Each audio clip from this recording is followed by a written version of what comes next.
Yeah, Mr Ntshumaelo, you were sharing with us the great story of your partnership with Mr. Smith, and yeah, let's take it there from there.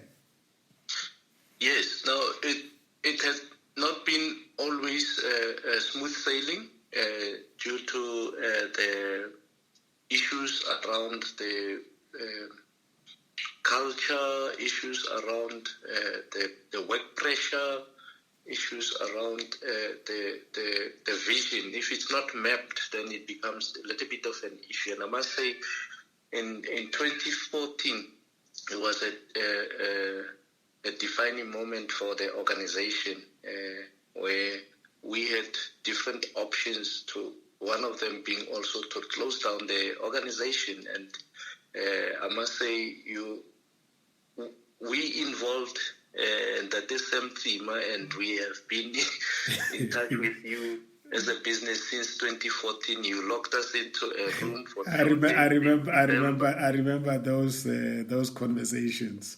Yes, and instead of finding a solution to either close down the business, we mapped out a new strategy for the organization. And thanks to you, we were able to see things that we were not able to address at the time, and we embarked on a process on diversity and inclusion. A journey which not only helped the organization but also helped ourselves personally, because we were able to grow and be more listening and receptive to even our staff and even the people around us, to understand that you need to just engage people a little bit better. And engineers are not trained for such things, and you were able to help us actually. Yeah. And the journey has been amazing. Yeah. You know, every business goes through cycles, but this particular one, will you say it was a clear characteristic of a business that was facing the likelihood of going into a decline phase? Yes, and you just rejuvenated, re-energized us, because for the first time, even though we had existed for over 10 years, we didn't have a strategy that is penned down. Where did we want to take the business to the next level, how to go into new markets. And from 2014, we were able to do that because we became a strategy-led organization. And then it's been amazing that we looked at all facets of the business, the brand positioning of the business. We looked at how we put up, or we go into the market for business development, and how we then tailor-made the solutions to be client-centric. And we started looking at independent surveys, business surveys with our current clients and future clients. And the feedback there was amazing and also shocking, because it was like a mirror was put on in front of us to look at ourselves and correct and then change the business direction and to be positioned. I remember at some stage, because we were available, we are still available on a lot of platforms out there. And for an engineering firm, that was an amazing journey to then be on par with larger multinational organizations. I'm sure your fellow engineers, when you were evolving with your new look and even the language, and even now I'm listening to you, people will not think this is an engineer talking here. Because the language is totally blended with commercial language and humanities type of language. Yes, we had to go through through that painful learning and understanding that we are not operating in an environment just full of engineers. Yeah. And our clients also are not at the level of where we are. So we need to develop empathy. We need to listen a little bit more. We work in communities that requires of us to explain very complex technical issues in a very simple manner, so that there is a buy-in and acceptance of what services that we are offering out there. So we have to learn, and it's all thanks to you. Yeah. Yes. Very, very. This is a very fascinating story, and I think I remember in my days in the German environment as a student, but also working there. They have what they call a Wirtschaft engineer. Wirtschaft engineer is somebody that has studied engineering and economics together. Sure. And then I asked them, but why did the German education system come up with a qualification like that? They said that it's very frustrating to graduate as an engineer and you go into an engineering company and then all of a sudden you have got 50% of your work involving commercial things, costing and all those type of things, proposals of procurement and all those things. And then you have commercial people graduating from commerce coming in, and then now they have to work with these engineers who are speaking the language that they can't understand. So Wirtschaft engineer combines the two, and it makes it very powerful. Now, this is basically that's what you and Gert did. You through that process that we took you through, and brought a lot, and the coaching, of course, and the mentoring that we did. So basically, you were acquiring the 50% of what will make you a Wirtschaft engineer in South Africa. Yes. Economic engineer. Yes. No, How do we encourage South African universities to look at the model like this? Because I think that will accelerate the economic development in this country from where I'm sitting.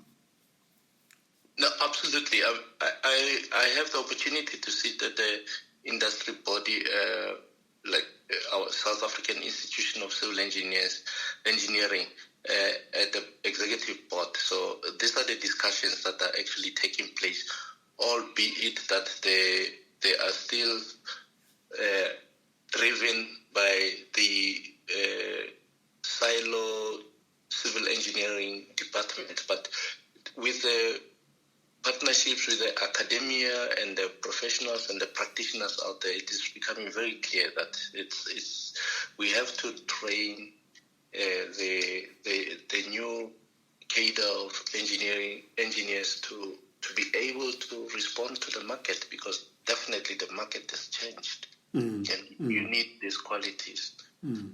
Now, let's get back to LEKWA now.